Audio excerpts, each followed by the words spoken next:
నమస్తే welcome to prime nine. కూ గతంలో ట్విట్టర్, ఇప్పుడు ఎక్స్గా చలామణి అవుతున్న యాప్కు ప్రత్యామ్నాయంగా నిర్మించిన తొలి భారతీయ micro blogging site app. So ఈ యాప్కు సంబంధించి ప్రముఖులు, మంత్రులు అలాగే చాలామంది విస్తృతంగా ప్రచారం చేస్తారు. అనతి కాలంలోనే చాలామంది ప్రజల ఆదరణ పొందింది కూడా. అయితే ఇలాంటి యాప్ ఇప్పుడు మూసివేత దిశగా వెళుతోందని ది మార్నింగ్ కాంటాక్ట్స్ నివేదించింది. ప్రధానంగా చాలా ఆకర్షణీయంగా ఉంటుంది. లోగో చూసుకుంటే మనం ఒక పసుపు రంగు పక్షిని కలిగి ఉంటుంది. అలాగే 10కి పైగా భాషల్లో అందుబాటులో ఉన్న తొలి భారతీయ మైక్రో బ్లాగింగ్ సైట్ కూడా ఇదే. అయితే దీనికి సంబంధించి ఇప్పటి వరకు 2020లో దీన్ని ఎవరైతే స్థాపించారో రాధాకృష్ణ అలాగే ముయాంక్ 2020లో స్థాపించారో. అప్పటి నుంచి ఇప్పటి వరకు దాదాపు 60 మిలియన్ల డౌన్లోడ్లు కూడా జరిగాయట.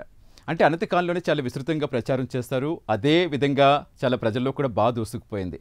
కానీ అలాంటి యాప్ ఇప్పుడు కష్టాల్లో పడిందట. సో ఆ కూని మూసివేత దిశగా వెళుతుందని ఆ నివేదిక అయితే చెప్తోంది. గత 4 ఏళ్లలో ప్రజల ఆదరణ చేరుకున్న అనుకున్న స్థాయిలో వారి లాభాలు ఆర్జించకపోవడం, ఇంచుమించుగా చాలామంది ఉద్యోగులకు కూడా కోత విధించారు. అయినప్పటికీ కూడా వారు దాని నుంచి తేరుకోకపోవడంతో అనేక మంది ఆ ఇంటర్నెట్ వ్యవస్థాపకులు ఎవరైతే ఉంటారో వారందరితో కూడా సంప్రదింపులు జరిపారట. కానీ ఎక్కడ కూడా చర్చలు సఫలమవ్వలేదు. చివరిగా డైలీ హంట్తో కూడా చర్చలు జరిపారు. అవి కూడా సానుకూలంగా చర్చలు జరగకపోవడంతో, అవి విఫలం కావడంతో ఇప్పుడు మూసివేస్తున్నట్టుగా ప్రకటించారని ఆ నివేదిక అయితే తెలుపుతోంది. అంటే ఇంచుమించుగా 60 మిలియన్ల డౌన్లోడ్లు జరిగాయి. చాలామంది వ్యూవర్స్ ఉన్నారు. కొన్ని మిలియన్ల వ్యూస్ వెళుతూ ఉంటాయి. అయినప్పటికీ కూడా ఆశించిన స్థాయిలో లాభాలు లేకపోవడం, ఉద్యోగాలకు జీతాలు ఇచ్చేందుకు కూడా తమ సొంత జేబుల్లోంచి డబ్బులు తీయాల్సి వస్తుందని వ్యవస్థాపకులు రాధాకృష్ణన్, మయాంక్ ఎవరైతే ఉన్నారో వారు చెప్పుకుంటూ వచ్చారు.